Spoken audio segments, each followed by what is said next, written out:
I'm so glad you guys have been here. Have you had a good weekend? Yeah. Good. Now, real quick, how many of you were at the Q&A yesterday?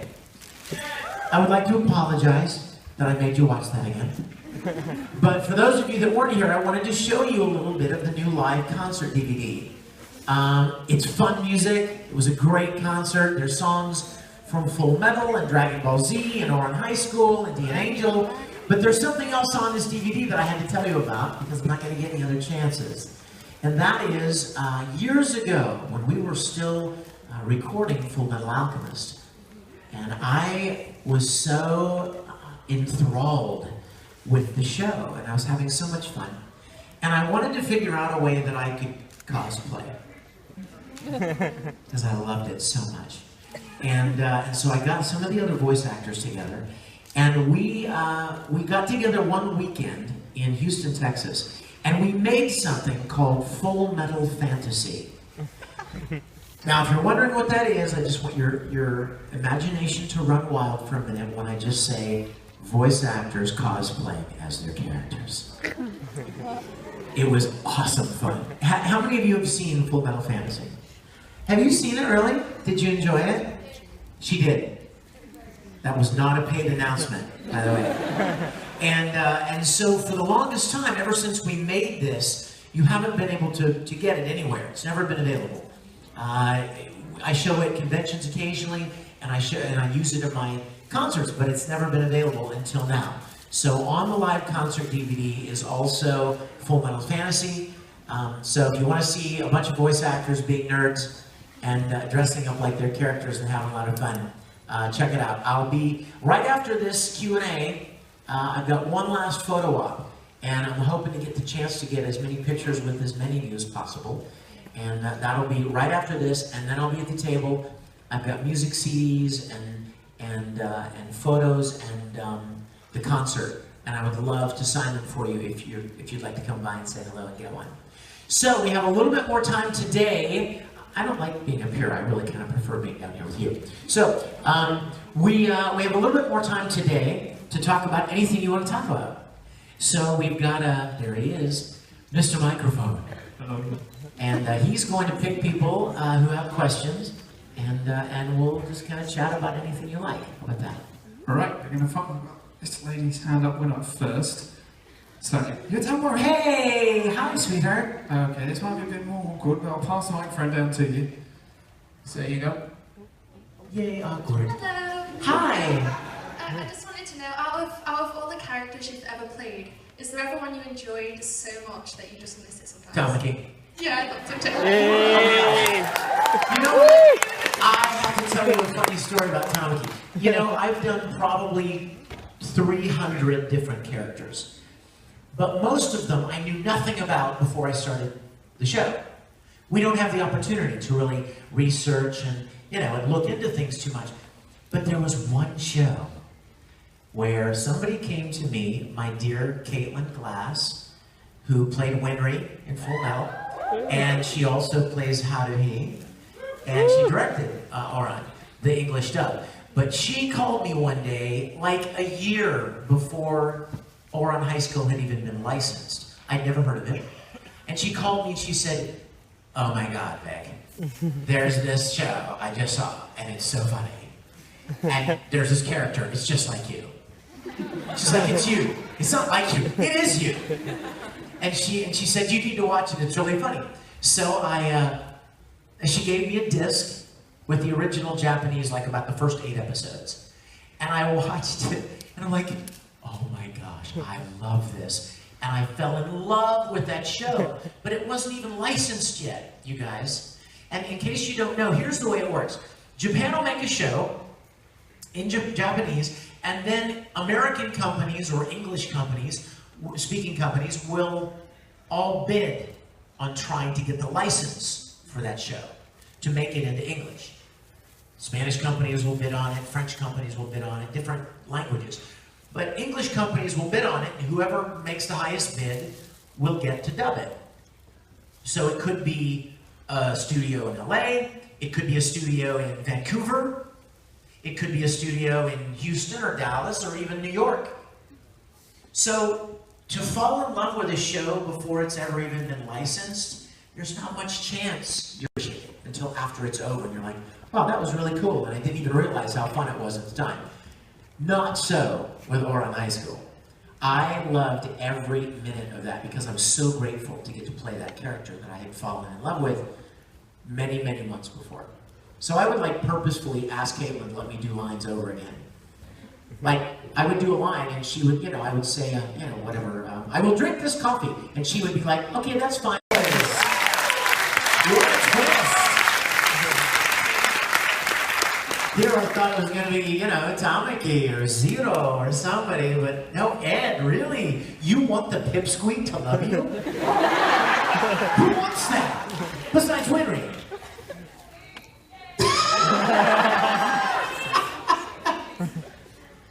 Yeah. How tall are you? Oh, you're too tall for Ed. You would intimidate him.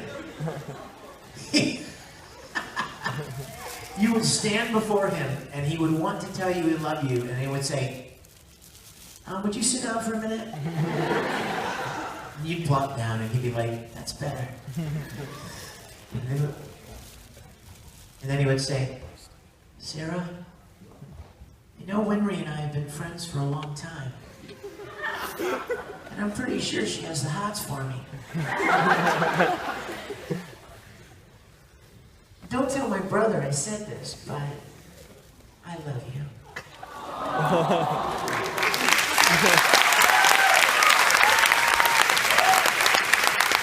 Where'd you go? Hello, Vic Mignogna. Oh, hey, where? Oh, man, you cover some ground. Hey, there's a Winry! Hello! It's a Winry that has a question. Bring it, Winry. Do you want me to make your automail heavier? Okay, there's another request. Could you have a conversation with yourself as Tamaki and Ed? No!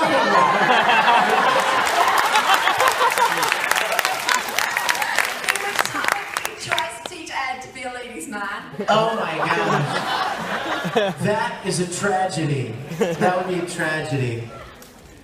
Somebody asked me that once. Somebody drew a picture of Ed in an Ouran jacket. And they said, what would happen? How do you see that happening? And I could probably see, Tamaki saying, we'd love to have you join the host club. However, we already have a boy Lolita. And Ed wouldn't like that too much. What's a Lolita? Question. Right, this lady? Hi. In all your years of voice acting, in all of your roles, what is the most embarrassing mess up you have ever done?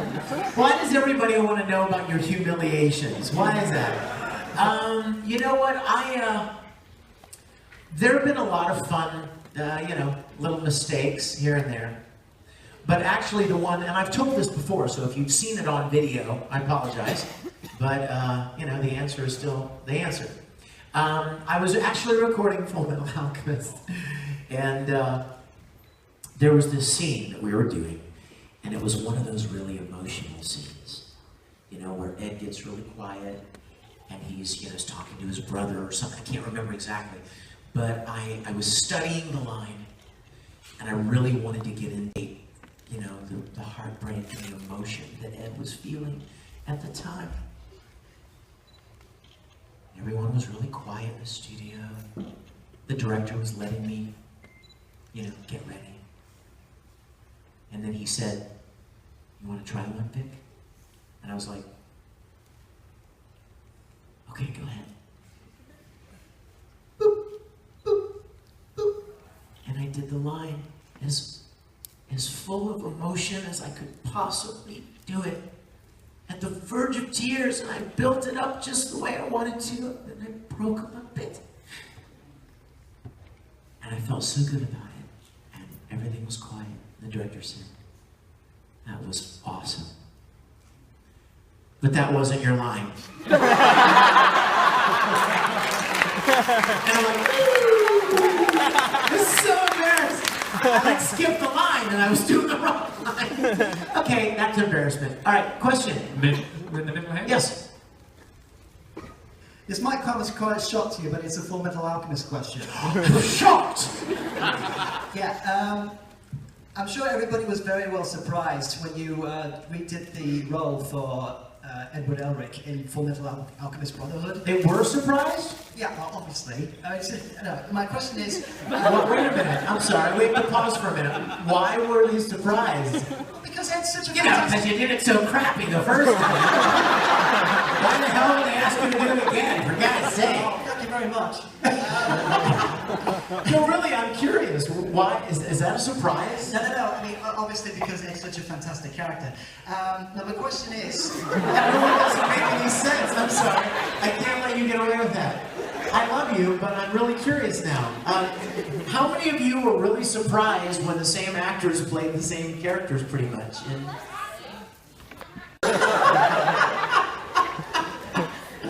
I'm sorry. What's your name? Robert. Robert. Go ahead. I'm sorry.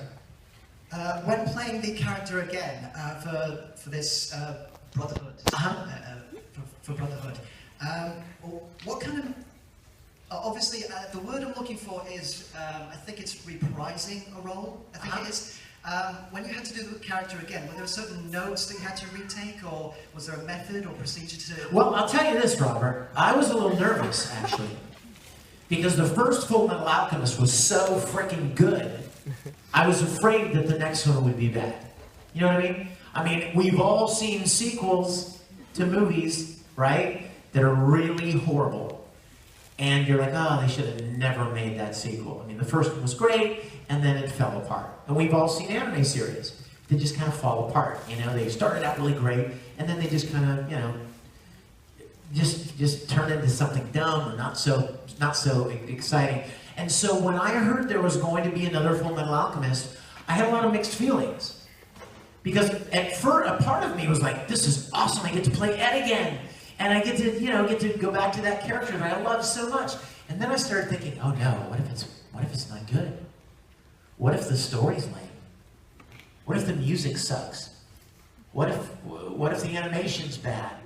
What if there are any number of things that were really good the first time aren't as good? And so I was kind of worried. But then somebody told me from Funimation, gave me news that really, I breathed a sigh of relief. They told me that it was going to follow the manga. Now I will tell you guys something. The entire time I did Full Metal Alchemist, the first one, fans would come up to me and they would go, I love Full Metal Alchemist. Have you read the manga? And I would be like, no. And they would say, it's awesome. Great. So I always knew that the manga was really good. I knew that the original Full Metal did not follow the manga, but I was told by most every fan that ever talked to me about Full Metal that the manga was a really great story. So when I found out that Brotherhood was going to follow the manga, I thought, okay, well, that means chances are it's going to be a good story, right? It's going to be a pretty powerful story. And the music was great, and most people even like Brotherhood better than the original. But for me, I was a little nervous at first because of that, because I was afraid. You know, when you hit a home run, anybody play sports in here? Like in Little League or something, you hit a home run or you score a goal, the next time you get the ball, what does everybody expect you to do? Hit another home run, score again. And Full Metal, in my mind, was a home run. And I was kind of afraid that it couldn't possibly live up to the original. But Brotherhood was absolutely wonderful. And we were very excited to do it. I will tell you a funny thing. When I went in for my first recording session of Brotherhood, Mike McFarland was doing the English dub directing, and he said, okay, we have a reference line, in other words, a recorded line from the original series, and we're going to play it, and then we want you to repeat it, because we want to hear if you sound different. Because, you know, your voice changes over years. So they played it, and I repeated it, and he was like, damn, you sound exactly the same. So I was like, thank God, right? I was scared, I was afraid, you know, that maybe I wouldn't. But the only real trick with Brotherhood was, of course, as you know, that Aaron Dismuke, who played Al in the original series, was now 8 feet tall and sounded like, you know, the Hulk. And he couldn't play Al anymore. He just grew up. Nobody ever knew there was going to be more Full Metal. So they didn't cast a girl, which is what they normally do in Japanese, in a lot of Japanese dubs, they'll cast a girl to play a young boy's role. And the voice is always the same. But nobody knew there would be more Full Metal, so they cast an actual little boy. And it was great. Aaron was amazing. And then he grew up. So, so then, it's okay, you're a Jedi, sorry. So, it went from brother to brother. Ow, what the heck? Just let off the hormones, man.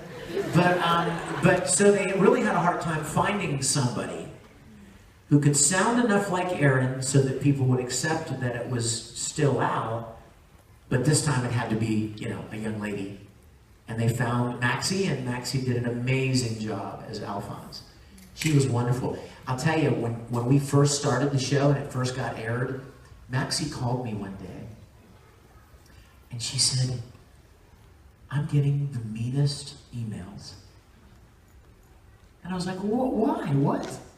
And she said, "I'm getting emails from people like saying, you suck, and Aaron should be Alphonse, and you should kill yourself." And what's wrong with people? You know what I mean? Isn't that sad? I mean, here she's pouring her heart into it, and the only reason Aaron isn't doing it because he can't. He physically doesn't sound like that anymore. And you guys all saw Brotherhood. She did an amazing job. But right at the beginning, there were some people who just, they just like to be mean. I don't know, you've heard that adage, haters gonna hate, they want to be against something, or they want to be mean about something, and they were mean to Maxie at the beginning of Brotherhood. And I really felt for her, but she did an amazing job. Thank you, Robert. Sorry for giving you a hard time about that. So, were you really surprised? Just kidding. Question. Somebody else? Oh yeah, ask the guy right beside Robert. Were you surprised when they asked you to do Broly again in a Dragon Ball? What was the career-defining job that got you into voice acting in the first place? What was the career-defining? So there may be one guy that would be great for a role, but vocally he doesn't fit with the other guys. So it needed to, so she made sure to tell me that she was going to be very careful. And I went in an audition, and I wanted Tamaki, that's all I cared about. I didn't want to play anybody else. And so when I went in, Caitlin said, "We know who you want to audition for, so go ahead." And I auditioned my heart out for Tamaki. I was so... And then Caitlin said something to me that struck me in the heart. She said, "Okay, is there anyone else you want to audition for?" I was like, someone else! There is no one else! So I'm like, okay, yes. And I auditioned for Kyoya, and I auditioned for one of the twins, but I didn't want to play them. So I sucked. On purpose. And so I left, and I was all, nervous and everything. And I was actually doing an event, and Caitlin called me one weekend, and she said, "Congratulations, you're going to be playing Tamaki." And I was like, yes! It was my favorite thing. And when we recorded that show, I savored every moment. Sometimes when you're doing something, you don't realize how awesome